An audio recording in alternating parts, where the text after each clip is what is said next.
زحلف ملقتنا ملقت رومي لنا وقدمي كفله نيرومي ملقت مأتورينا نيرنا أو كلا يكفل دما رومي معرف حدا كاوطر حدا جميلنا كساوطر شو عترينا نيرنا نيلما عند دما كاش منتك عسرت حمش مستاس خوننا نيز حلفت مرتنا قدس باولوس كافتز نور ودكت كافتز نور طفات ناف هيوت نازل عالم عرفت نازل عالم كوري كم استتصوع متصوع دما نوعلو نولك هيوت بجات يكونسي نهزون احزابن بتلي دما نتوم كبر املاخ زي فرقس كازنورو احزاب وانجيل نخسو كلهم كم استتصوع رينا نيرنا مالتي كاو اتونجيل دما بتسفا كاب قدم تحيزو እግዚአብሔር بنبيات كمتي اورو معرف حدا زرعنايو እግዚአብሔር አምላክ قدم تحيزو بستفላለየ መንገዲ بستفላለየ ትንቢት بستفላለየ ምሳሌ አብ ነቢያት ሓዲሩ ይናገሮ ከም ዝነበረ ድሓር ግን በቲ ወራሱ ኩሉ ዝገበሮ ወዱ መጽዩ ፍጻሜ ከም ዝረኸበ ሪና ነርና ማለት እዩ لمعنت نري ድማ ካብ ቁጥር 8 ክሳብ 15 እዩ አርስቱ እቶም ትግርኛ መጽሐፍ ቅዱስ አበሉ አቦታት ወይም ድማ መጽሐፍ ቅዱስ ዝኸፍሉ አቦታት ታይሎም ሂወመኒው ጸሎትን ምስጋናን ይለመኒው ጸሎትን ምስጋናን በጣም ዝገርመኩም ታርስቲ ኣብ ዝኾነ ክታቱ ከለኹም ታርስቲ በጣም ወሳኝ እዩ ናፍቲ ቀጥታ ቁጥር 1 ወይ ቁጥር 5 ኢልኩም ቅድም መታውኩም አርስቲ ታከም ዝብል ዘሎ ብላዕሊ ተመቦታት ታይሎም ከም ጽሐፍሉ ምርአይን ንሱ ምናውን በጣም ወሳኝ እዩ ሕዚ ጸሎትን ምስጋናን ኢሉ ስለጅምር ዘሎ ሕዚ ካብ ቁጥር 8 ክሳብ 15 ጀሚርና ታይና ክንጽበ ማለት እዩ ሓደ ብዛዕባ ጸሎት ክንጽበይና ካልኣይ ድማ ብዛዕባ ምስጋና ማለት እዩ ጸሎት ክልከል ሕዚ መን ይጸልዩ ስለመን ይኸጸልዩ ታይልኸ ይጸልዩ ዝብል ተስፋ ጌርና ክንጽበይና መበል ካልኣይ ድማ ምስጋና ክልከል ድማ من يمسجينه نمن كي يمسجينه تايلخ يمسجينه وزبل زي أتمات كنصبينا ماتي سلزي تأخلكم دليل نفتي قصري كلمة متاوكم تأرستي تايكم زود رأي وياهم أو تأرست تايو حبري تاي نيت تأتو وزل لهم قصري ويكان نيت تأتو وزل لهم نبال ناتو حبري تايو هزيد صلاة مسجانا كنا الكلنا كم تزولكم كلمة نفت قصر متاونا ቅዱስ ጳውሎስ ካብ 8 ክሳብ 15 ስለምንታይ ተናገሩ ስለ ጸሎትን ስለ ምስጋናን መጽሐፍ ቅዱስ ክነንብብ ከለና ወይ ከዓ መጽሐፍ ቅዱስ ክነጽንዕ ከለና ጽንዓት መጽሐፍ ቅዱስ ክነካይድ ከለና እታ አርእስቲ ዓውይ ሓጋዚ ወይ ከዓ ዓውይ መመልከት እዩ ሳይንስና ተማሃርና ተዝከዮም ናውነስ ስነ ዜጋና ተማሃርናስ መሰል ነጻነት ዝብል ንሓልዩ ኣፍታ አርእስቲ እቲ ማዕረፍ ብሙሉሲ ብዛዕባ ተኣኽምህረና ዝኽእል ብዛዕባ ነጻነት ማለት እዩ መሰል ማዕርነት ሃልዩ ብዛዕባ ማዕርነት ሕዚ አርእስቲ ዝፍለን እንታይ ተይልና እታ አርእስቲ ታዩ ምልክት ወይ ከዓ ታዩ ትርጉም እንተይልና ናይቲ ትሕቲኡ ዘሎ ሓሳብ ናቱ ጽማው ቀቢሉ ዋና ነጡ ወይ ከዓ ዋና ቁም ነገሩ ማለት እዩ ስለዚ ቅዱስ ጳውሎስ ካብ 8 ክሳብ 15 ዝተናገሮ ቃል አቦታት ድማ ጠርነፈ ቢሎም ታይሎም አርእስቲ ይወመን እዩ ማለት እዩ ጸሎትን ምስጋናን ዝብል ይወመን እዩ ማለት እዩ ከም በልኩም ቁጥር 8 ሮሜ ምዕራፍ 1 ቁጥር 8 ኢና ነይና መጽሐፍ ዘለኩም መጽሐፍኩም ሒዝኩም ተኸታተልኩም ሮሜ ምዕራፍ 1 ቁጥር 8 بكريستوس مؤمنكم أو كل عالم سلسلة سمعت كلهم كله بزعم كل خاتكم نجزي بإيسوس كريستوس أمسجنوا الله ويكع يمسجنوا الله يلو بمسجنا الجمر مجمرة مالتي بمسجنا الجمر هذا استعيذ بالمسجنوا بكريستوس مؤمنكم أو كل عالم سلسلة سمعت كلهم كله بزعم كل خاتكم نجزي بإيسوس كريستوس يمسجنوا الله يلو بمسجنا الجمر مالتي زم ساعات زياتم من يوم كانوا لكلنا ويكعزم زل أخ مني قدس باولس زم ساعات زياتم زم ملقت تقبلتي ويكع بكريستوس زأمن ساعات من يوم قبل كل قدس باولس من مخانم يا أهلنا أنا كنسلو من كنقروا من يقبلنا زي من يوم تو نيروم السبات نيروم ملقتي بتقال لا نيرومي ملقتي نمني تلاقينا نيرنا نوا أيهود كريستيان نوا أحزاب كريستيان تلاقون نيروماتي ያው ተናይ ቅዱስ ጳውሎስ ሓጎስ በጣም ታይከም ዝኾነ በደንብ ጌርኩም አስተውሉ በክርስቶስ ምእማንኩም ይላል ስለዚህ ቅዱስ ጳውሎስ ቅድመ መልእኽቲ መልአኹ ቅድመ ደብዳቤ መጽሐፉ እዞም ሰዓት ዚኣቶም ከምቲ በቀዳማይ ዝረአናዮ ከምቲ በቀዳማይ ዝብልናዮ ኣብ በዓል ፋሲካ መጽዮም ወይ ከዓ ዓመት 3 ጊዜ ናብ ኢየሩሳሌም ናደዮ ካዝኽበር በዓል ከኽብሩ መጽዮም ናይ ጴጥሮስ ስብከት ሰሚዖም ገሊኣቶም ልቦም ተነኺኦም ከም ዝተመለሱ ተመሊሶም ዓዶም ከም ዝኸዱ ርኢና ነርና ማለት እዩ ስለዚ እዞም ሰዓት ዚኣቶም ብክርስቶስ ከም ዝኣመኑ ዓለም ሙሉእ ይሰምዕ كميل يسمع نحريلنا أو زحلة فتايلكم نيرة الروم مالت بتسعة نسو قلال كتما يكونتن قلال هاجر يكونتن بتعني بفلسفنا بالنجدي بتمرتي بالسفلة لي نجر بتعمز معرقة بتعمز هولة عبي هاجرية هذه زخان عوية هاجر በአምላክ ከአምን ከሎ በተለይ ከሐድ እንድሕር ነይሩ ጠፋእ እንድሕር ነይሩ ክብረ አምላክ ዘይፈልጥ ማንነት አምላክ ዘይፈልጥ ባህሪ አምላክ ዘይፈልጥ እግዚአብሔር ምን ምዃኑ ማንነት እግዚአብሔር ዘይፈልጥ እንድሕር ነይሩ እቲ ዓዲ ንሱ በእግዚአብሔር ከአምን ከሎ በእግዚአብሔር ከመላለስ ከሎ ኩሉ ሰብ ይሰምዕ ዓለም በሙሉ ዘሎ ማለት እዩ ንምንታይ ተተዋሂል ድማ ዓብይ ሃገር ስለ ዝኾነ እቲ ዓብይ ሃገር ኣብቲ ዓብይ ሃገር ዓብይ ዓዲ ዓብይ ከተማ ዝተገበረ ነገር ናብ ኩሉ ዓለም ስለ ዝበፅሕ ማለት እዩ ስለዚ ሮማውያን እዞም አይሁድ ክርስቲያንና አይዛብ ክርስቲያን ዝብልናዮም በክርስቶስ ምእማኖም ናይ ክርስቶስ ተኣዘዝቲ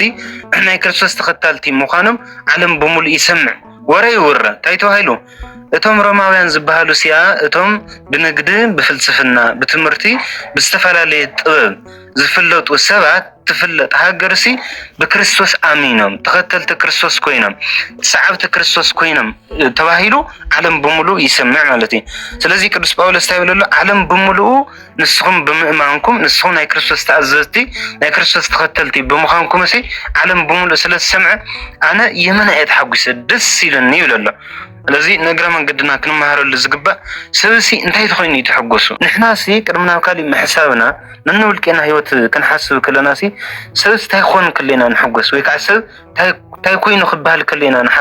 ንሕጎስ ወይ ከዓ ደስ ዝብልና ናይ ባሕቂ መንፈሳዊ ቅንዕ ዘለዎ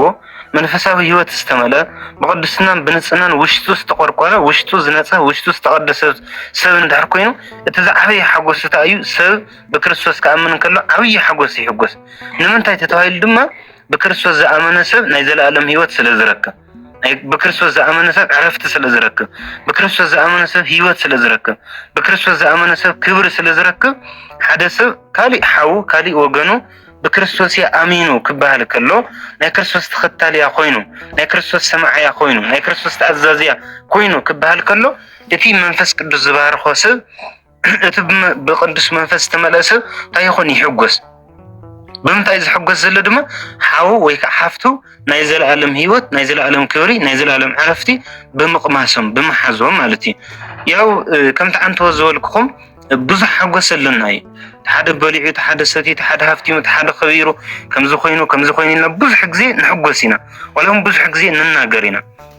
ቅዱስ ጳውሎስ ግን ተደጋጋምን እዞም ናይሮም ሰባት ዘመስግኖም ዘሎ በኢየሱስ ክርስቶስ ገይሩ ንእግዚአብሔር ኣብ ዘመስግን ዘሎ እንታይ ስለ ዝኾነ እዩ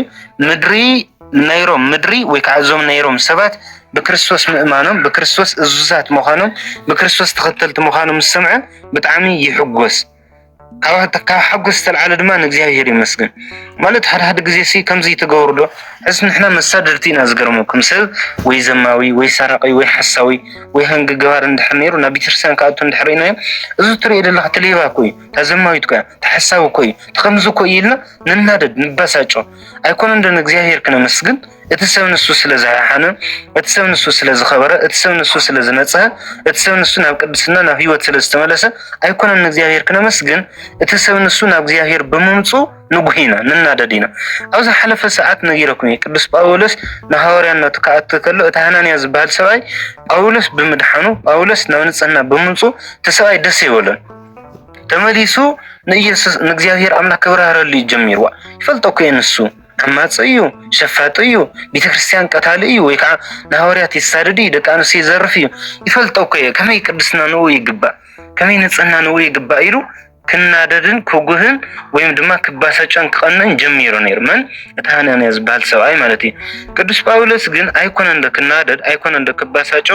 ሰብ ብምድሓኑ ሰብ ህይወት ብምርካቡ ሰብ ዕረፍቲ ብምርካቡ ሰብ ናይ ዘለኣለም ህይወት ናይ ዘለኣለም ክብሪ ብምርካቡ እንታይ ኮነ ለይሕጎስ ተሓጒስ ንባዕሉ ሱቕ ይብል እንታይ ዳ በኢየሱስ ክርስቶስ ገይሩ ንእግዚአብሔር አብ የመስግን ማለት እዩ በኢየሱስ ክርስቶስ ገይሩ ከምቲ ዝብለሎ ንእግዚአብሔር ኢሉ በኢየሱስ ክርስቶስ ገይረ የመስግን ኣለኹ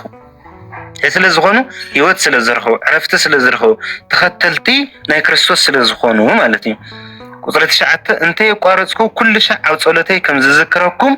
እቲ ወንጌል ወዱ እናሰብኩ ብሙሉእ ልበይ ዘገልግሎ እግዚአብሔር ምስክረ እዩ ብጣዕሚ ይገርም እዩ ሕዚ መብል ካልኣይ ካብ ምስጋና ውፅእ ኢሉና እንታይ ኣተሉና ኣብ ጸሎት ቁጥሪ 9 እንተ የቋረጽኩ ኩሉ ሻዕ ኣብ ጸሎተይ ከም ዝዝክረኩም ኢሉ እቲ ወንጌል ወዱ እናሰብኩ بملء لبي زغلغلو እግዚአብሔር ምስክረ እዩ ወንጌል ወዱ ዝባል ዘሎ መኒ እግዚአብሔር ወልድ አቦ ዝባል ዘሎ ድማ እግዚአብሔር አብ ማለት እዩ ስለዚህ እግዚአብሔር ምስክረ እዩ ዝብል ዘሎ ባይዘይ እግዚአብሔር ምስክረ ዝብል ቃል ኣብ እስራኤል ብጣዕሚ ሓያል እዩ ብጣዕሚ ከቢድ እዩ ናይ መጨረሻ መሓላ ናይ መጨረሻ ከቢድ መሓላ ገይሮም ዝርእይዎ ብስሩ ናይ ሓቂ ክርእ ዝግቦን እስራኤላውያን ድማ ብጣዕሚ ዘኽብርዎ ዝነበሩ ዝፈትዎ ዝነበሩ ብምንታይ መሓላ እዩ ናይ መጨረሻን እቲ ዝዓበየ መሓላን ብምንታይ እዩ ብስም እግዚአብሔር ማለት እዩ نحن ون أوداسي مريمنا تاينا لنا تصلت نجبر مهال እግዚአብሔር لداويد بتصدق وإينيس أو እግዚአብሔር بزين الناس حقالو بزي تعس قالو لداويد محيللو كاو ግን أنا اللي محيللو أنا زل ما نت እግዚአብሔር يزقلصينا أو يوحنس ወንጌል أو تمال تمرتنا نرى أنا يعني እግዚአብሔር بشمو تمحيلو እግዚአብሔር بماننتو اندحر محيلو كتألم أي خئلن እትዝወለ ቃል ንድሕሪት ክብል ኣይኽእልን አማቴዎስ ወንጌሉን ጎይታ ኢየሱስ ክርስቶስ ተናገረው ቃል ንዝክር እንድሕር ኮይና ታይሉ ነይሩ ሰማይ ወምድር ይሃልፍ ወቃልየስ ይሃልፍ ይግዚ ለአርዳዩ ጎይታ ኢየሱስ ክርስቶስ ሰማይን ምድርን ክሐልፍ እዩ ሰማይን ምድርን ክጠቅለል ይኽእል ቃለይ ግን ኣይሐልፍን ቃሉ ስታይ ስለዝኾነ ናይ ባዕሉ ክብር መግለጽ ስለዝኾነ እወ ምናልባት ሓደ ግዜ ክርደአና ዝግባ ኣሕዋት እግዚአብሔር ማንነቱ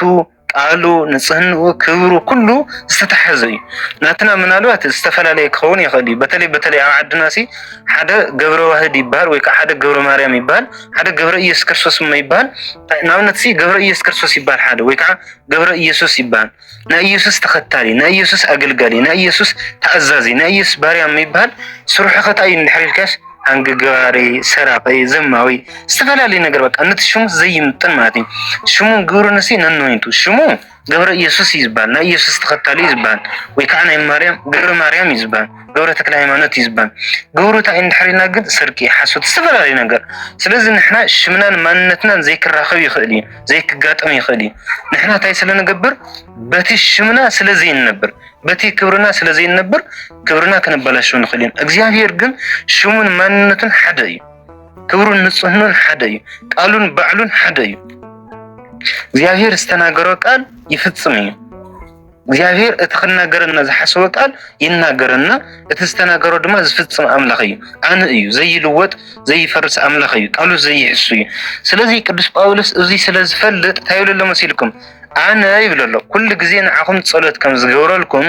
بصلت كم زحسوكم بصلت كم زحاليلكم أو صلتي كم ذكركم من مسكري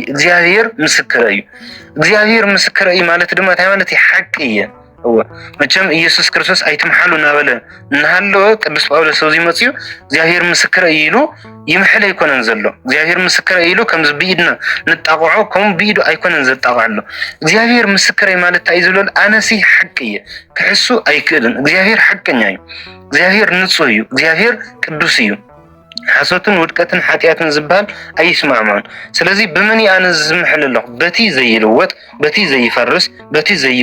ዘይብስብስ ንሕና ወላኳ ተኸሐድናዮ ንሕና ወላኳ ተገደፍናዮ ንሩስ ግን ታይ ኮይን ዝነብር እሙን ኮይን ዝነብር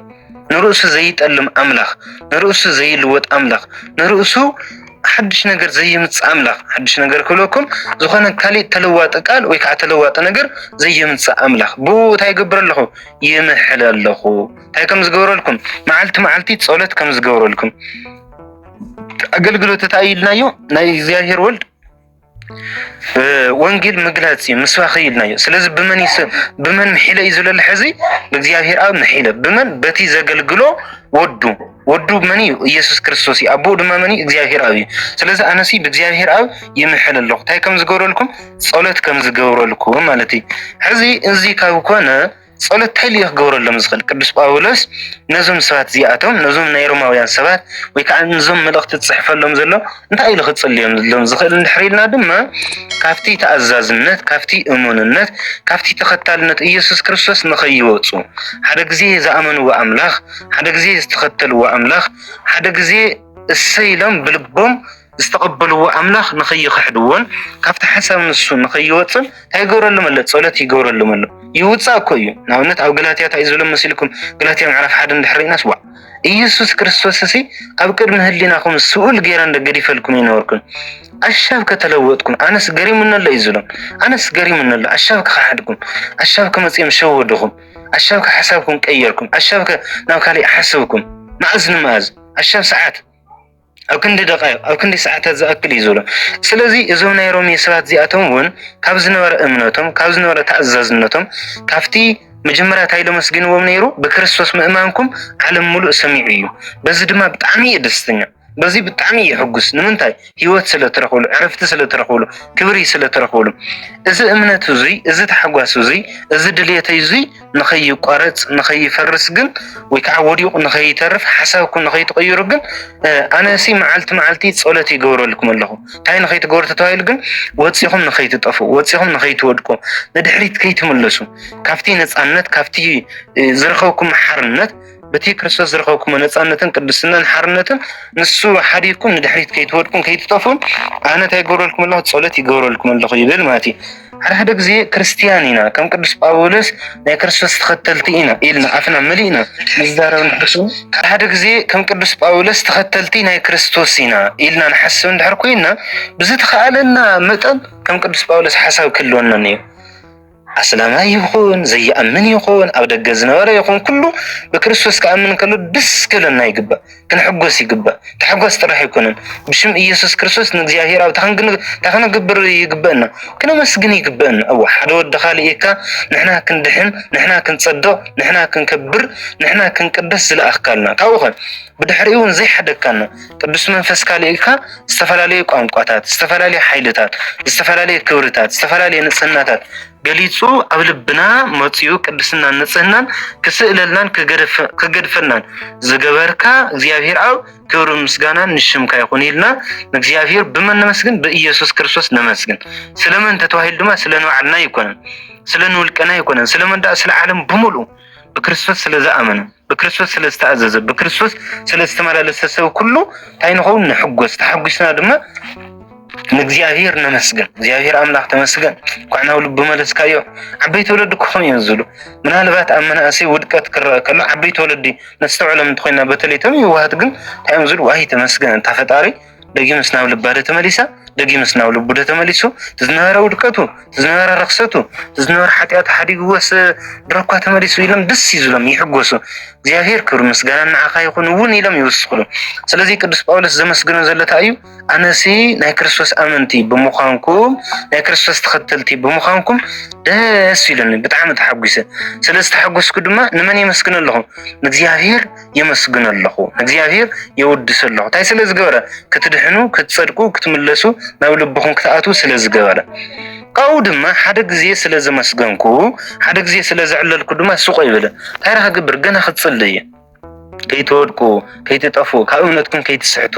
ተኸታልቲ ክርስቶስ ካብ ምዃን ከይትወጹ ተኣዘዝቲ ክርስቶስ ካብ ምዃን ከይትወጽሲ ኣነ ተኸግብርየ كتصلي إن ولا معلتي كم زتصلي اللهم مقدميتهم كم تصلي اللهم اتصلتوا دما كم زي قارصن اتصلي صلتون أمون كم مخانن مسكر من غير يقرب زيافير غيرو يقرب مالتي قصر عسرته فقاد እግዚአብሔር እንተዳ ኮይኑ ናዋኻትኩም ውን ክመጽእ መንገደይ ክቃንዓለይ እጽልይ ኣለኹ ዝገርመኩም ሓደ መልእክቲ ቅዱስ ጳውሎስ ታይ ዝልሲ أنا وانا چنقتي ناتي وانا خودتي سي سلويت كريستياني بتعم زتحسسوني يزن وانا چنقتي وقع وانا زتحسسوني وانا زچنقنسي سلويت كريستياني وقع سلويت كريستياني بتعم زچنق سلويت كريستياني بتعم زحسو يزن سلازي ناي قدس باولس وانا چنقت سب دحينو دو اي دحنن سب كبير دو اي كبرن سب تعزز ناي كريستوس كوينو دو اي كونني اتوانا چنقت ناي قدس باولس سلازي اوزي دما تايزودنا دمسيلكم እግዚአብሔር فقاد እግዚአብሔር እንተዳ ኮይኑ ናዋኻትኩም ንክመጽ መንገደይ قانعلي እጽልይ ኣለኹ ነዋ በባኻትኩም ገይረ መልእኽቲ ጥራሕ ክልእኽልኩም ተይኮነሲ ወይ ከዓ ደብዳቤ ጥራሕ ክልእኽልኩም ተይኮነሲ በባኻትኩም ገይረ ክሓልፍ ነዋ ንዓኹም በአካል ሪእኩም ምስክርነተይ መስኪረ እቲ ዝግበአኒ ኩሉ ትምህርቲ ኣስተምሂረ በባኹም ገይረ ንክሓልፍሲ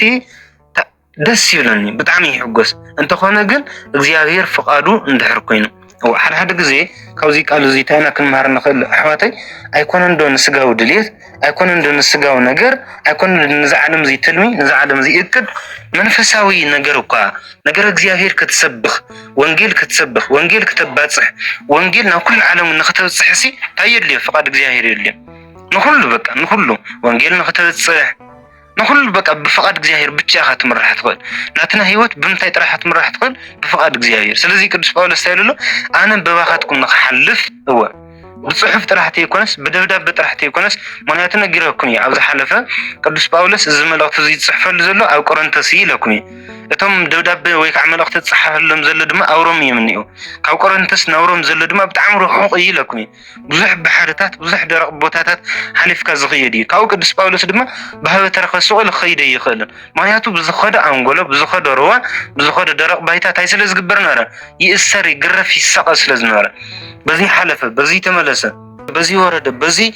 تملسه إنا ولو ددحري إنا تخاتاتلو بتعمي يسق يوصل زنور بتعمي يتشجر وصل زنورو كل نخون تاي تخويني فقاد እግዚአብሔር ندحر كوينو እግዚአብሔር تفقيدلو እግዚአብሔር كتكيد خان ندحري لو مالتي ስለዚህ ታይኹለኩም دلي አይኮን እንደ ስጋው ህይወትና አይኮን እንደ ስጋው ዓላማና አይኮን እንደ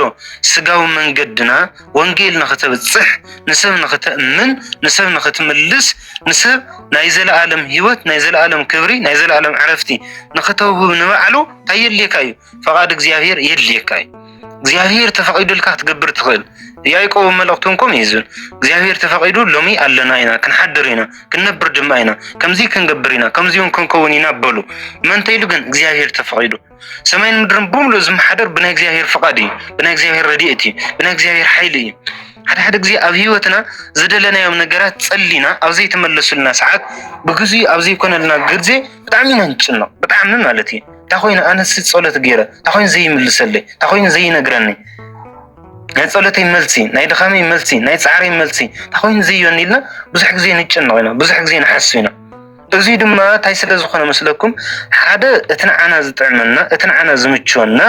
እትንዓና ዝጠቕመና እግዚአብሔርን ብቻ ስለ ዝፈልጠና ህፃን ቆልዓ ትፈልጥ ዲኹም ሓዊ ተዘይሓስኪሉ ገራገር ይዝብል በቃ ካብኡ ካብቲ ሓዊ ኣልዒልካ ኢዱን ሕወቕዒኻዮ እንድሕረት ሲኻዮ ታይኹን ይበኪ እግዚአብሔር እውን ምናልባት ሓደ ግዜ ካብ ዝለመናዮ ካብ ዝጠይቕናዮ ካብ ዝጸለናዮ ንምንታይ እዩ ኩሉ ግዜ ዘይህበና ዝጠይቕናዮን ዝለመናዮ ዝጸለናዮ ንምንታይ ዘይምልሰልና ተይልና ምናልባት እቲ ንጥይቆ ዘለና እቲ ንጽልዮ ዘለና ንዓና ታይ ክኾን ይኽእል ሓዊ ክኸውን ይኽእል እዩ ጥፍኣት ክኾን ይኽእል እዩ ውድቀት ክኸውን ይኽእል እዩ እግዚአብሔር እዩ ዝፈልጦ እቲ ህፃን ነቲ ሓዊ ብኢዱ ጭብጥ ኣቢሉ ተዝሕዝ ንዑ ደስ ክብሎ ነይሩ ግን ሓዊ ምዃኑ ንሕና ኢና ንፈልጥ ሓዊ ምዃኑ ንሕና ስለ ንፈልጥ ድማ ብሓይሊ ታይ ንገብረልና ካብቲ ሓዊ ኣልዒልና ንወስደልና ነንቀሳቐሰልና እግዚአብሔር እውን እቲ ንልሙና ዘለና እቲ ንጥይቆ ዘለና ንዓና ይጠቕመና ዲ ኣይጠቕመና ንሱ በደንብ ገይሩ ይፈልጥ እዩ እዋ ዘእንወለ ንስኣሎ ይሁ ፍትወተን ዘእንፈቃዱ ይዝብል ኣብ ኪዳን ቀሳውስት ቦታትና ክደግሞ ከለው ታይም ዝሉ ዘእንወለ ንስኣሎ ይሁ ፍትወተን ዘእንፈቃዱ ገና ከይለመናዮ ገና ከይጸለና ገና ከይቀረውና ንሃለና እንታይ ከም ዘድልየና እንታይ ክንማልን እንታይ ክንሕዝን እንታይ ሒዝና ክንጓዓዝን ከም ዘድልየና መን ይዝፈልጥ ንሱ ይዝፈልጥ ካብኸ እንከይለመናዮ እንከይጸለናዮ ናይ ልብና ሓሳብ ንሱ ስለ ዝፈልጥ ስለዚህ ቅዱስ ጳውሎስ በዚ መሬቱ እዚ ንኽኸይድ በዚ ከባቢ እዚ ንኽሓልፍ ግዴታ ታይል እዩ ናይ እግዚአብሔር ፈቃድ የለ እዩ ካብ ግን ታይ ዝልል በቃ ናፊቀ ኣነሲ ናኹን ክመጽሲ ፈቃድ እግዚአብሔር ብቻ ይኹነለይ እምበር ኣነስ መንገደይ ክቐንዕለይ ሲጽል ኣለኹ ሕዝስ ብጣዕሚ ተናፈቁ ዓድስታይ ተትባህል ታይ መልኩም ሕዚ ኩላትና ናብ ንሰባክያን ወንጌል መንኹም በብታራና ወይም ድማ በብግዴና መንኹን ንብል ካብ ኩሉ ታይ ተናፈቁ ወይም ድማ ከከም ዘለና ይሕስል ክትደውለ ቢልስ ናበይ ክትከይ ትደሊ ናበይ ክትኣቱ ትደሊ ካብ ኩሉ ሃገር ከታይ ተናፈቁ ታይ ዘለዎ ሰብ ከተናፈቁ ታይ ክትግብር ከተናፈቁ መስመን ክትራኸብ ከተናፈቁ ተንብሃል ነኒ ዓልና መልሰለና ኣብ ልብና ከምዚ ሓደ ቆልዓ ዝተሃለ ኣብዚ ሓደ ዓብይ መምህር ኣኪዮም ይሓተው ነይሮምሲ ካደቀይ ከሓተኩም እስቲ ለሞምስ እሺ ለሞ ካው ታይሎም ሓይተሙ መስልኩም ናብ አሜሪካ መኸደ ሕሸኩም እስቲ ወይስ ናብ ገነት ይለም ነናተም ሕተ መልሰን ሓደ ናብ ገነት ሓደ ናብ አሜሪካ ነናተም ሕተ ማለት ሓደ ይደው ጸቢሎም ወዳታት ይሉ መስልኩም በአሜሪካ ጌርካ ናብ ገነት ይሉ ኩለን ተቃሊል ንخوስደን ማለት በአሜሪካ ረጊጹ መጨረሻው ናይ ከይ ናብ ገነት ንخሰገር ማለት ስለዚህ ቅዱስ ጳውሎስ ዋና ሓጎስ ዋና ድሌት ዋና ናፍቆት ታይቴልና ናፍቶም አይዛብ ናፍቶም ክርስቶስ ክፈልጡ ዘለዎም ናፍቶም ክርስቶስ ናብ ክርስቶስ ክጠርነፉ ናብ ክርስቶስ ክመጽ ዘለዎም ሰባት ዋና ይናፍቆም ነይሩ ናኦም ክኸይድ ድማ ተደጋጋሙን ይጽል ነይሩ ማለት عسرت حدا بأمنة من أنتي كتصنعوا منفسه وهو ككافلكم سلازدلي كريئكم أنافق الله هو كما تصير دي الحكي نواخون كما تصير اللي بتعمي زياهير بتشاد من قد يتسرق الليمبر زياهير بتشاد يفقد الليمبر زياهير بتشاد فقاد خوين يسدد النمبر أنا نواخون كما تصير بتعمي يزدلي بتعمي يزنافق إلوهم سلازنورة سلازي تايو لما اللحزين بتشاد زياهير يفقد الليمبر بتشاد حيلي هذا النمبر بأمنة منتان كتصنعوا أو زلهم منتان كتنوروا كي تنقصوا منتان كي تودكم منتان سي منفساوي بركة سي كوكم يدلي تايخون باولس تساو منم زي يقولوا بس قام من معين الطريق يقولون من معين توهتي يقولون من معين التحستي يقولون هو أو أمنة نختصنع سوقن سقاو طريق كتوي تخلن ويكرشي ويورق ويبرر كتوي تخلن كبس باولوس نزم ساعات زياتهم ككافلهم زدلي اتمن فساو هو تتايو اتي سبكتيو اتينا كرسوس مفلاتيو اتنا كرسوس منصايو اتنا كرسوس حدا مخاني مغنياتو تاي نخي يقولوا نخي يودكو نخي يتصدفوا أو أمنتكم أنتان كتصنعوا يزو لمالا أفتزا أمنكمو كمتم سيو غلاتيا ندحريت كي تملسون ندحريت كي تودكو ندحريت مليسكم نافزين ورا معمق نافزين ورا تشقنا نافزين ورا بارنت منتان كي تاتو بواخم كمتصسي يدللكم بطعمي نافقكم الله كاوخ بواخم متصي دما تاغبر تيلكم دماسي منفسا وهوتو كبكم دبدابي ليخلكم يه ملأختي ليخلكم يه ناي موداتاي غنسي يكون ناي موداتاي تايتيلكم اتا انا بطعم زدليو نباخم باكال كمتصمو باكال متصي دما تاغبركم كصنعنعكم بأمنة منتان كتصنعوا كي تقواسقولوا كي تدخموا ندحريت كي تملسوسي بأمنة منتان كتصنعوا بدنبي كسبكوكم بدنبي كمعدكم بدنبي كمخركم ينافق الله زنافقات زي عوي نافقتي كل سبب نافقات زقبه عوي نافقات ماتي سلازم بتعمي نافق الله بك يدليه نواهم كمتصسي بتعمي يدليه تاين نقبر بعيني يكريكم نكرسوس كمي كم زفتكم كمي كم تختلوا زلهم كمي تأززوا خم زلهم كمي كم زفكركم نواهم سكمت يدليه بتعمي هو بتعمل جنينة فوقكم اللغو كم يجركم كم تأززوا كم يجركم كم تأمنوا كم يجركم هيوتكم كم تقعزوا نخرئن بدم أصنعكم نخيدن تايدلية بقى كم تسي يدلية كرخوكم سيدلية زلا على السوكة هيوكم خيدسي يدلية له يزاروا مالتي كرم سجنا أملاخنا يخون كاو دد حريد ما تايل مسيلكم وزرع سرت خلت أزيك أنا نسخاتكم بتا زلتنا أمنت نساتنا من أنتي كنت صانعنا إليه تحت إنه بتعمي قرني بتعمي بقى دنكي تنقروا كيدو من على تأخجرهم زخيل كتصنعهم يزخيل وين دما تقدسهم يزخيل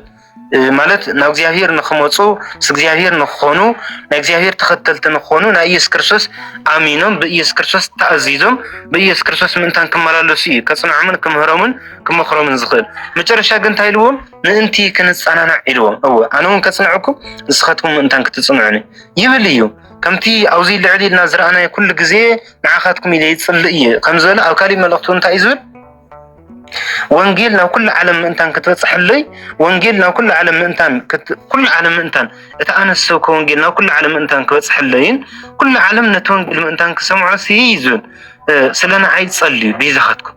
كيدكم كيودق ندحريت كيملس نقرات كيدكعني نقرات كيصرفني كم تدليتي كم تحسابي وانجيلنا عالم ملو كبصح لي منتان وانجيل نفسه كل منتان كبصح ليسي صلي لي يزون أو زي كتصلي لكم يقول أو كلمة معرفكم صلي لي هاي سلزخنا نسو بتصلة كحجزهم بتصلة كردهم نساتهم بتصلة كردهم كحجزوون ماتي تلازي نمن تأخذ زولكم اللهم نواهم كم تصيد اللي ينافقكم بعيني كريكم يدلي منفسه وهوتك وكم يدلي زولكم خمسين نمن تأين حريركم اتازلتكم امنة أنا نسخاتكم كوينا تاكن كون كنت أنا نعم انتان تانكم كون منتان كنت صنعنا أو أمنتنا كنبر أو صنعتنا كنبر أو تأززنتنا أو تختلنتنا منتان كنبر ماتي نكرش تختلت وين أتزع حبينا فقطنا كون زقبو زي حاتي أنا أبزل لكم هاللي نسختكم أبزل لكم هالليهم كنرخبون كان ننافق نحركوا الناسي اتوانا كرخبنا زقبو منفسه وتحزتو منفسه وهوتو اتزلنا امنات اتزلنا تأزازنت تلواويتنا بامنات صنيعنا بتأزازنت صنيعنا نمنوار اتناي مجمرانا اكد اتناي مجمرانا تلمن خون يقبا حتى حواتي كمتي اوتم كالوت احزاب زرخو كوافره اواخاتكم من انت خرك نواخاتكم من بزح غزي كم زمدوكم انت خونك حزي كم زي تخالني كتفلطوا لي ادلي بتعمي يوم صوت حساب حزي ناكالي أهزاسي نوزم روماويان سات زياتهم بأكالي يكدومني لكم يبقدمي ملوقت بتشاي يسدل بكريستوس أمين كخ تأزاز مخان كورخصت كودكت كوجس كلنا رحيقة تايم جوار بنتسهنا بقدسنا تختالي كريستوس كينكا ممللاس تختالي كريستوس سعبي كريستوس كينكا لك خنتي قدس باولس بنتسهنا بقدسنا زنورو زلو كم كينكا منوار كم كينكا مئزاز كم كينكا ስለዚህ ታይብለ ምን አብካሎት አህዛብሲ ብዙሕ ፍረ ረኺበ እየ ደስ ይልን ብጣዕሚ እልኹም ናይ ጳውሎስ ሓፂር ሓሳብ ናይ ጳውሎስ ሓፂር ሓጎስ ታይቲልናሲ ሰብ በወንጌል ክፈርቅ ከሎ ሰብ ናይ መንግስተ እግዚአብሔር ጽቡዕ ክኾን ከሎ ሰብ ናይ መንግስተ እግዚአብሔር ምድው ክኾን ከሎ እዚ ሓጎስ እዚ ድማ ካብ ምን ይወሪስዎ ተይልኩምኒ ካብ አምላኹ ካብ ጎይቱ ካብ መምህሩ ካብ ኢየሱስ ክርስቶስ ይወሪስዎ ምክንያቱ ማለት አይለኩም ነይረ ክርስቶስ ሰብ ክሕድ ከሎ ሰብ ክጠፍእ ከሎ ሰብ ክጉስቁል ከሎ እቶም ወንጌላውያን እንታይ ይብሉና ነይሮም ኢየሱስ ብመንፈሱ ተከዘ ብመንፈሱ ሓዘነ ይብሉና ነይሮም ንኢየሱስ ክርስቶስ ሰባት ክተልዎ ከለው ሰባት ከአምንዎ ከለው ሰባት ክስዕዎ ከለው ድማ ታይሉና ኢየሱስ ክርስቶስ ሰባት ስለዝአመንዎ ሰባት ስለዝተኸተልዎ ታኾይኑ ደስ ይልዎ ተሐጉሱ አወ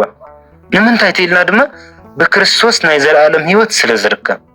በክርስቶስ ናይ ዘለዓለም ዕረፍቲ ስለዝርከብ በክርስቶስ ናይ ዘለዓለም ሰላም ስለዝርከብ አውዚታ ኮይነ ሚና ነው ለለና ተኸታልቲ ክርስቶስ በመዃንም ጳውሎስ ደስ ይሎ ስለስታይ ይብሎም ኣብ ካልኦት አህዛብ ከይደስ ይጽቡቅ ፍረ ረኺቡ ብጣዕሚ ደስ ባሃሊ በመን ይንፈርም በክርስቶስ ይንፈርም ዮሐንስ ወንጌል ምዕራፍ 15 ዝራናዮ ናይቲ ማልን እሱ አነ ጉንደወይን እየ ስኻትኩም ድማ ታም ጨናፍር ይኹም ክርስቶስ መፍረ እዩ ወይ ከዓ መፍረ እትዋና ሱሩ እዩ እትዋና ብታሕቶ ኮይን ከፍርየካን ቅዱስ ስለዚህ ከፍርየካን ከብዛሕካን ዝኽእል ንስኻ ዕምበባ ወይ ከዓ ጨንፈር እንድሕር ኮይንካ ብታሕት ኮይኑ ዋና ጉንድኻ ዋና ሱርካ ክኾን ዝኽእል ክርስቶስ እዩ ስለዚህ ብዙሓት ፈርዮም ርእዮም ኣህዛብ እኮ እዮም ዘይኣምኑ ዝነበሩ እኮ እዮም ክብሪ ኣምላኽ ዘይፈልጡ እኮ እዮም ማንነት ኣምላኽ ዘይፈልጡ እኮ እዮም እዚኣቶም ግን ብክርስቶስ ፈርዮም ብክርስቶስ ጸሪቖም ብክርስቶስ ነጽዮም ብክርስቶስ መንገዲ ሓቅን መንገዲ ህይወትን ረኺቦምን ሒዞምን ምስ ረኸብኩም ብጣዕሚ ደስተኛ ኮይኖም ብጣዕሚ ሕጉስ ኮይኖም ናባኻትኩም ክመጽእ ይደሊ ኣለኹ ንምንታይ ክትመጽእ ትደሊ ኣለኻ ተይልኩም ድማ ከምቲ ካልኦት ኣህዛብ ካልኦት ዓዲ ካልኦት ከተማታት ብጣዕሚ ፈርዮም ምስ ረኣኽዎም ደስ ዝበለኒ ብጣዕሚ ፈርዮም ምስ ረኣኽዎም ምስ ተሓጎስኩ ንስኻትኩምን ፈሪኹምን በዚሕኹምን ወሊድኩምን ተባዚሕኹምን ንኽረኸበኩም ብዓይነይ ክርኢ بملأختي تيكونس بسبتي يكونس بدبدبتي يكونسي بعيني متسي بعيني كريكم بتعمي من اللخو بتعمي دسيو لنا اللوكا متسي نخري وكع متسي بعيني رئيس نخأمن تفرقهم بزيحو لن تنكريو مالتي اوزي كلتنا قرنا نتصل قصر شو من تتايلنا نيرنا بكريستوس بمؤمنكم عالم بملو سميعيو نزد ما بتعمي امسكيني ولا لا بكريستوس مؤمنو من دحر سميعو نزيابير اول بإيس كريستوس غير ندحر مسكينو انت ايدليني وي كان انت ايتصبلو زي وي كاوانا دليت انت نيهن دحرينا كمل اختي وي كم مسمع وي ندما كاو دبدبي وي بسب كامراين بسب كم مسمعن حليفو قدوس باولس وانا دليت نيتايو بعينو خيدو كرئي كندينا اذا اكل كم زفري كندينا اذا اكل كم زعنبو بفرق مني بملأختي بدبدبي وي بفيبن وي بخالق تيكونسي بجزء اجرو خيدو بعلو بعينو ريو تاينها قبر ماتي بعينو ريو تاينها قبر نخ حقوس اتفرا ريو دس مخولو مالتي سلازي افتيون غنا زي كدن هالو انت حقوسيو بزبلص حقوس فتصم زخون كن مازي باكل مسكده مالتي سلازي كالوت احزاب بتعم فريم بتعمي دس زل فرا فريم مسراخوم دس كم زبلني نواخون كمتصمو فريخم كريون دس ينير انت خونا غني بزح غزي كم زمدوكو انت خونا كسحزي كم زي تقالني كتفلطو لي يدلي مخنياتو او غرهارات معرف 15 زحلفه تمرتنا تايلكم نيره قدوس باولس نفتا قرنتس مسكده حز قدتنا متى حسيو خيد حسيو نيرو ناسبين يخد حسيو نيرو قدتا مالتي رومين اغرمن قد زله كتما سلاز ግን አይተሳኻዑልን ንምንታይ አፍቲ ከተማ ንሱ አፍትና ይቆሮንተስ ከተማ ንሰለስተ ወር ሕዛ አክል ሰለስተ አሰረ ነው አላው ሰለስተ አሰረ ማለት ናይ ቅዱስ ናይ ሐዋርያት ህይወት ተራገርኩም ከይተሐስቡ ማለት ከምዚ በቃ ናውነት ካብ ዓድዋ ና አዲስ አበባ ኪድ ተይድዎም እግዚአብሔር ቀጥታ ከዓድዋ ተላዒሎም ከም ተሕና በሓደ ግዜ በአየር ጥብ ንብሎ ቆም በአየር ወይ ብዙ ሆነ ነገር ጥብ ዝብሎ ይኮነ كعروة تلاعيلهم ويكوزخنا كتما كم مقالة تلاعيلهم نوزين الدساء ويكعك الدساء نمقالة نخدو أمن قد تاني يوم سيكم عنك فتات اليوم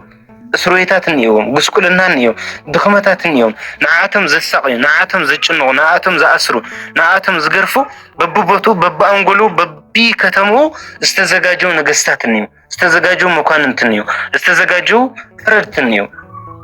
ስለዚህ መንገዶም በቀሊሉ ከምቲ ንሕና ንሓስቡ በቀሊሉ ክቐንዐሎም ይኽእል ነግረ መንገድኻ ናተኣሰርካ ነግረ መንገድኻ ናተሳቀኻ ነግረ መንገድኻ ናተገረፍካ እዩ ብጣዕሚ ደስ ዝብል ግን ዋላ ናተኣሰሩ ዋላ ናተገረፉ ዋላ ናተሳቀዩ ግን ታይጎር ነይሮም ንእግረ መንገዶም እናፈረዩ ይኸዱ ነይሮም ቅዱስ ጳውሎስ ከምዚ ይዝብል ኣነ ዋላ እኳ ተተኣሰርኩ ቃል እግዚአብሔር ግን ኣይእሰርኒ ይዝብል ኣነ ክትኣስርን ትኽእል እዮም ብዙሕ መከራን ብዙሕ ሓሳርን ክተርእዩን ትኽእል እዮም እታ ዝሓስክዋ ወንጌል ግን ከቶ ይትእሰርኒ እዩ ዝብሎ ንሳ ብፍፅም ተኣምር ክትእሰር ኣይትኽእልን ንዕኡ ከኣስረ ዝኽእል ማንም የለን ንዕኡ ክቆርነ ዝኽእል ንዕኡ ከምቲ ንዓይ ናብ እስር ቤት ትእትውን ኣለኹም ናብ እስር ቤት ከእትዎ ዝኽእል ነቲ ዝሓስክዎ ወንጌል ነቲ ዝሓስክዎ ድሕነት ከኣስረ ዝኽእል ወይም ድማ ናብ እስር ቤት ከእትዎ ዝኽእል ማንም የለን ክቋፃፅሮ ዝኽእል ማንም የለን ኢሉ ኣፉ መሊኡ ይዛረብ መን ቅዱስ ጳውሎስ ማለት እዩ ስለዚ ኣብዚሁ እንታይ እዩ ዝብሎ ክመፅእ እኳ መዲበ ተነበርኩ ክመፅእ እኳ ሓሲበ ተነበርኩ ክመፅእ እኳ ትልመ ተነበረኒ እንተኾነ ግን ኣይተሳካ ስለዚ ክመፅእሲ መዲበ እኳ ተነበርኩ ሓሲበ እኳ ተነበርኩ ግን ኣይተሳክዐለይን እዩ ንምንታይ ተተዋሂዱ ድማ እዚ እግዚኣብሔር ስለዘይፈቀደሉ ብቻ እዩ ንምንታይ ዘይፈቀደሉ ዝብል ናይ ባዕሉ ማንነት ኣለዎ ናይ ባዕሉ እግዚኣብሔር ናይ ባዕሉ ሓሳብ ኣለዎ እንታይ ከም ዝገብር እግዚኣብሔር ባዕሉ ናይ ባዕሉ ግደ ኣለዎ ግን ቅድም ክብል እንታይ ክንብል ሰሚዕና ነርና ብዙሕ ግዜ ሲ ንእግዚኣብሔር ንኽፈቀደለይ ፀልየ ነይረ ወይም ድማ ናባኹም ንኽመፅእ ኣቂደ ነይረ እንተኾነ ግን እግዚአብሔር ኣይፈቀደለይን ወይም ድማ እግዚአብሔር ናባኹም ንኽመፅእ እንታይ ይገብረን እቲ መንገዲ ኣይተፀረገን ንምንታይ ተተዋሂሉ ዓይን ንዓይን ንኸይረኣዩ ድሌቱ ንኸይፍፀመሉ ይኮነ እንታይ ዳ ንእግረ መንገዱ ቅዱስ ጳውሎስ ቀጢሉ ናብ ሮሚ ቅድሚ ምኻዱ ናብቲ ቦታ ቅድሚ ምውፅሑ ንእግረ መንገዱ ዝሰኽዑ እንታይ ባላት እንዩ ድሌታት እንዩ ወይ ከዓ ወንጌል ዝበፅሑ ዓድታት እንዩ ወንጌል ዝስበኹ ከተማታት እንዩ ስለዚ ንሳቶም እንታይ ንእግረ መንገዱ ኣብ መንገዲ ናኸደ ዘፍርዮም ሰባት እንይዎ ብቐጥታ ክኸይድ ስለዘይኽእል ማለት እዩ 14 ንግሪካውያንን ንኻልኦት ኣሕዛብን ንዝተምሃሩን ንዘይተምሃሩን ክሰብኽ ዕዳ ኣለኒ በቃ ታዛዕበይ ዋና ሃይለ ቃል ናይ ቅዱስ ጳውሎስ እዚ ዕዳ ኣለኒ ታክገብር ክሰብኽ ምክንያቱ ሃዋርያ ማለት ማለት ኢልና ነርና መበፃፅሒ ተላኣኺ ዝዘውር ዝተዋሃበ መልእኽቲ ዝተሸከመ መልእኽቲ ብሓደራ ዝተቐበለ መልእኽቲ ሒዙ እንታይ ዝገብር ናብ ኩሉ ዓለም ዝዘውር ኢልና ነርና ስለዚ ቅዱስ ጳውሎስ እንታይ ይብሎ እዚ ዕዳ ኣለኒ وحده ጊዜ ወንጌል ግዴታ መሲሉ ይስምዑኩም ምናልባት ወንጌል ክትሰብኩ ከለኹም ንሰብ ናብ መጽሐፍ ቅዱስ ክትምልሱ ከለኹም ወይም ድማ ዝኾነ ነገር ክትገብሩ ከለኹም ከምዚ ዝኾነ ኣይባህል ይኮነን ከምዚ ወይ ዝኾነ ግዴታ ወይም ድማ ባዕልና ኣይባህል ንብሎ ይኮነን ኣብ ልዕሊና ዘሎ ዕዳ እዩ ደም ግብረ ሐዋርያት ምዕራፍ 26 ታይሉ መሲኩም ቅዱስ ጳውሎስ ኣብቲ ናይ መወዳእታ ናይ ሞት ሰዓት ምስ በፅሑ ናይ ሰብ ደም ዕዳ የብለይን እዩ ናይ ሰብ ደም ዕዳ የብለይን ናይ ሰብ ደም ዕዳ የብለይን ማለት እንታይ ማለት እዩ በቲ ዝተላእኽክዎ መሰረት በቲ ዝተኣዘዝክዎ መሰረት ከምቲ ኣብ ካልኣይ ጢሞቴዎስ ክወድእ ከሎ ጉያይ ወዲኤ ዝነበረና ኣገልግሎት ፈፂመ ዝብል ስለዚ ኣብ ግብረ ሐዋርያት እንታይ ዝብል ደጊም ኣነ ዕዳ ዝባህል የብለይን እቲ ግልጋሎተይ እቲ መልእኽተይ እቲ ጉያይ ታይገረየ ፈፂመየ ወዲኤ ኣፉ መሊኡ ማለት እዩ እግዚአብሔር ኣምላኽ ኣገልግሎትና ወዲና ኢና ንኽንብል ቅዱስ ፈቃዱ ይገበረልና ክሳብ መጨረሻ እውን ኣብ እምነትና የጽንዐና ስለዚ ቅዱስ ጳውሎስ እንታይ ዝብል ዕዳ ኣለኒ ንመን ከምህር መጀመርያ ንግሪካውያንን ንኻልኦት ኣሕዛብ ግሪካውያን ዝብሎም ዘሎ እቶም ምሁራት ብጣዕሚ እቶም ተፈላሰፍቲ ዝበሃሉ ወይም ድማ እቶም በቲ ሽዑ ሰዓት ብጣዕሚ ፈላጣት ዝነበሩ ካልኦት ኣሕዛብ ዝበሃል ዘለው ድማ ከም ግሪካውያን ብፍልስፍናን ብፍልጠት ዓለምን ገና ዘይተደራጀው ወይም ድማ ገና ዘይደየው ገና ዘይተስተኻኸሉ ንሳቶም ድማ እንታይ ይብሉ ካልኦት ኣሕዛብ ኢሉ ይጽውዖም ኣሎ ማለት እዩ ዝተምሃሩ ዝብል ናብ ግሪካውያን እዩ ዘይተምሃሩ ዝብል ድማ ናብ ካልኦት ኣሕዛብ ማለት እዩ ብምንታይ ተሪእናዮ እዚ በቲ ናይ ወንጌል መልእኽቲ ተሪእናዮ ዝብለኩም ኣሎ ምክንያቱ ብመጠኑ እቶም ግሪካውያን ተማሂሮም ስለ ዝነበሩ ብምብል ካልኣይ ትርጉሙ ግን ግሪካውያን ማለት እቶም ዋና ዝድለዩ ዘለው እቶም መልእኽቲ ዝተላእኸሎም ኣብ ትሕትሮም ዘለው ግዛኣት እዮም ወይ ከዓ እቶም ናይ ሮማውያን ሰባት እዮም ካልኦት ኣሕዛብ ማለት ድማ ካብ ግሪካውያን ወፃእቲ ዘለው ኩላቶም ኣሕዛብ ቅዱስ ጳውሎስ ዝደልዮም እግዚአብሔር ናብ መንግስቱ ናብ ክብሩ ናብ ቅድስነት ዝፅውዑ ኣሕዛብ እዮም ብምብል ካልኣይ ድማ ዝተምሃሩን ዘይተምሃሩን ዝተባሃሉ ድማ ዝተምሃሩ ዝተባሃሉ ግሪካውያን እዮም ዘይተምሃሩ ዝተባሃሉ ድማ ካብ ግሪካውያን ወፃእ ዘለው ማለት እዩ ግሪካውያን ዝተምሃሩ ዝበሃል ዘሎ ብምንታይ በቲ ዝነበሮም ፍልስፍና በቲ ዝነበሮም ትሕዝቶ በቲ ዝነበሮም ናይ ንግድን ናይ ዝተፈላለዩ ነገር ዘይተማሃሩ ዝበሃል ድማ ካብ ግሪካውያን ወፃእ ዘለው ዝተፈላለዩ ጥርቅምቃማት ማለት እዩ ስለዚ ንግሪካዊ ይኹን ንኣሕዛብ ንዝተምሃረ ይኹን ንዘይተምሃረ ንኩሉ እንታይ ንክገብር ንክሰብክሲ ዕዳ ኣለኒ ኣብ ልዕለይ ዕዳ ኣለኒ ዘይመለስኩ ዕዳሲ ኣብ ልዕለይ የለን በቃ ኣምላኸይ ብፍቅሪ ዝፀውዕኒ መፀዋዕታ ኣምላኸይ ብፍቅሪ ንሃዋርያነት ዘእተወኒ መፀዋዕታሲ ኣለኒ እዩ ነዚ ድማ ግዴታ ክፍፅሞ እየ ሃይ ስለዝኾነ ናተይ ዕዳ ስለዝኾነ እዩ ዝብል ቅዱስ ጳውሎስ ማለት እዩ ስለዚ ንመን ይስበክ ተይልና ግን ንኩሉ ምክንያቱ ኣብ ካሊእ መልእክቱ ገላትያ ምዕራፍ 3 መወዳእታ ክውድእ ከሎ እንታይ ኢሉ ስለዝውድእ እዩ بكريستوس كل حدا خويني قال أيهوداوي قال أحزاب قال باريا قال جوا قال غريكاو زبالي يلن كل بكريستوس حدا خويني كل بكريستوس حدا نحر كوينو قدس باولس كفر عليه ما يخل علمنا بكريستوس نا حدا نحر مصيا نا حدا تتطرنيفا نا باولس سرح بدحري تايتيلنا كريستوس حدا نزغورا مدري هزوي أحزاب ودق تنسو زبال كسع زي الدرس كريستوس نزقدسهم كريستوس نا حدا نزمصم هزبن أحزابن استمهارون زي تمهارن غريكاون أحيداون نخلنا خد كتاي مغوار مسواخ مالتي ስለዚህ ንኹላቶም ክሰብኩም ዕዳ ኣለኒ ስለዚ መጽያ ክሪአኩም መጽያ ክሰብከልኩም ሲ ይደልይ ስለዚ አውሮሜን ዘለኹም ውን ወንጌል ክሰብከልኩም ብርቱዕ ድሌት ኣለኒ ወታ ድሌት ትብል እዚ ኣብ ዝኾነ ይኹን መልእኽቲ ኣብ ዝኾነ ይኹን ወንጌል ዝኾነ ዝተደጋገመ ቃል እንድሕሪኢኹም እንታይ ማለት እዩ ዋና ናይቲ መልእኽቲ ናይቲ ዘሎ ጽሑፋት ናይቲ ዘሎ ቁጽረታትሲ ዋና መልእኽቲ እዩ ማለት እዩ ሕዚ ድሌት ዝብል ሕዚ ክልተ ግዜ ሰለስተ ግዜ ሰሚዕና እዚ ሕዚ ውሽጣዊ ድሌት ናይ ቅዱስ ጳውሎስ ውሽጣዊ ድሌት هو حسا يزول أورومي نزل لكم وانجيل نخسو كلكم ليه خلهم كوي 16 معرف زحزة حدا دابي يلو خلهم اللي سلازي مودات خود كله تايلي زود مالتي أورومي نزل لكم حزي وانا دليتنا قدس باولوس تاين حريرنا ملأختي ملأخ طرحتي يكون سي ويقعدو داب بمصحف طرحتي يكون سي بأكل كيدو اتزفري وفراريو بعينو نخمسكر دس نخوله نوشت نخحقس وانا دليتو يزاره مالتي لازم يلمع أنت تمتى تقلل بزودة كوشم من تقطري كساعة سلسلة نارينا أم تاي دما كلتي مقلم من يوبوتا تايتاين أول مالتي صلوة مسجانا اتصلت وانا تصلت تايتيلنا سب بكريستوس آمينو سب بكريستوس ناي كريستوس تعزاز خوينو سب ناي كريستوس تلا أخوك عقل قال خوينو نيزل عالم هيوت نيزل عالم قدسنا نيزل عالم عرفتي كركب قدس باولوس كري أمو دسكولو كحقوس مالتي حدا كاو اتمسغانا دما ازم سوات زياتهم ازم نيرومي سوات زياتهم بكريستوس بمؤمنهم تختلتي كريستوس بمخانم تعززي كريستوس بمخانم قدس باولوس دس يورو بإيسوس كريستوس غير دما نغزيابير ابتا يغبر يمسغن مالتي يمسغن سلازي تقلل لنا يزم الوقت زي زو يخلوكم دلي سلازي نعنا ون اموداتا كحلفو زدل ملوقت تحلو وان هررتانا كخون زغبو زوي مالت حزي بزح حقوسات اللونا كم تزولكم إيه كحقوسنا بزح بقى دس قبلنا زخلو بزحت نقرات اللو من هالبات كم قدس باولوس بمنفس تواريخنا بمنفس تقدسنا ناي كريستوس تأززتي ناي كريستوس تعبتي ناي كريستوس أمنتينا إلنا نحسن لحركوينا أول نبل لحركوينا قل أتوان حقوسنا خون زقبأ تأيو سوك قدسن كبارخن كلو نانسنا نو قدسنا كأتو كلو اتزل على هيوتنا اتزل على دليتنا كون زقبأ زويو نا حصر بزولك قدس باولوس كن حزواننا تايزولو أنا بملأخت طرحتي يكون بدبدب طرحتي يكون حقوسي فتصن خون لي دليتي فتصن خون لي سي بكريستوس بمؤمنكم ولا كوا تتحقسكو ولا كوا دس تبلني ولا كوا وشتي رخع تبلكو دستا كوا تسمعني ملؤ كأمنكم زخيل مالت ملؤ حقوسي فتصن خون زخيل جن تأي بعيني مسئ طريقكم يلو بعين وريو ساعة لينا يقدسنا كم زب بتعمل زقنا كوي مالت تغنى ده مالت بتعمل زقنا يبقى ما في سو كني أوش تخاسي كم يتناي باولوس بسوات كدحنو كلو سوات قدس كلوس وشتو كم كم زق أتصلنا ورا وشتو كم دس يولا كم زنورة كم يحقوس كم زنورة بتعمل زقنا من فساو بركتي زقنا بتعمل من فساو من قدي سلازم نحنا غسيب بخمينا نقلنا ويندما نسوسي بخمينا نريو نحرينا كم تقدس باولوس نكون يقبا يخللي لما عند مرتنا زي مسد زمهرنا زهير كل مسكان يزح